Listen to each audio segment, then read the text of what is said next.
Good day, I'm Andrea Chisholm and this is your JIS News for Monday, October 27. Jamaica is putting measures in place to withstand financial shocks from any possible changes to the PetroCaribe agreement with Venezuela.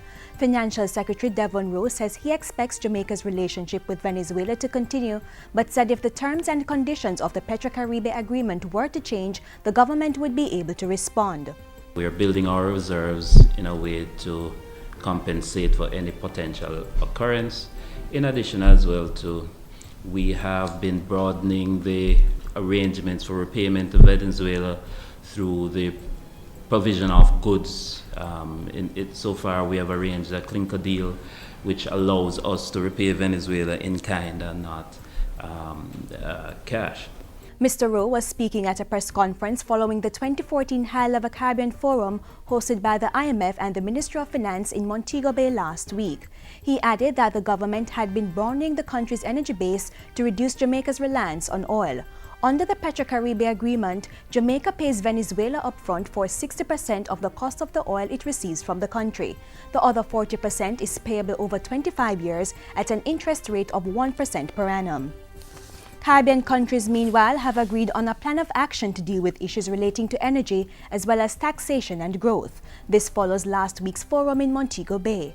Finance Minister Dr. Peter Phillips said regional countries would continue to put measures in place to develop the small business sector while working together to ensure the sustainability of the energy sector to include renewable energy sources. And a review of the distribution of benefits within the regional framework is one of the things. But all told, I think that what we're seeing is a closer meeting of the minds between the international financial community and the Caribbean countries generally about a way forward for the Caribbean. Dr. Phillips added that the Caribbean would also work with the international community to boost its capacity to deal with changes in the global environment.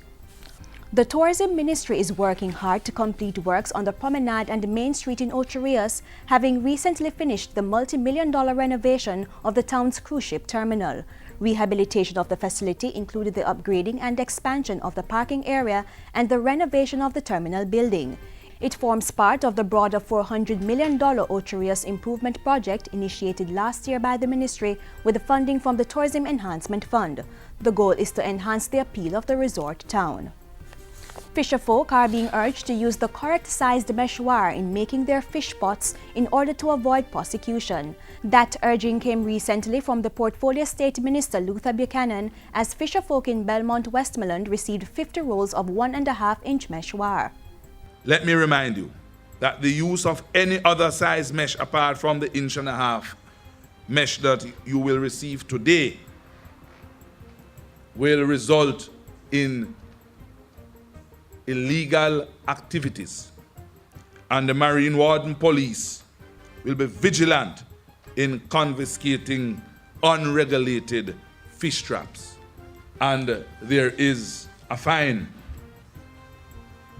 And we are getting to the point where we don't want to fine people. We want our fisher folks to conform to the law, which in turn will enhance the fishing industry. Funding for the mesh was provided by a CaribeSafe partnership at a cost of $5 million. It's part of a $9 million 3-year project covering the period 2013 to 2015. And finally, Education Minister Reverend Ronald Thwaites has lauded the nation's teachers for their contribution to the development of Jamaica's students in the vocational and technical areas. The minister was speaking recently at a World Teachers' Day Forum for Innovation in Teaching. It featured various exhibitions and innovations created by teachers and students from across the island. What is being exhibited shows our teachers as team builders and innovators. We encourage teachers then to continue to make the development of practical skills as important as knowledge and to encourage critical thinking. In the 21st century, this is what we desire if we are to equip our children to break the poverty cycle. And that's it for JIS News today. I'm Andrea Chisholm. Thank you for watching.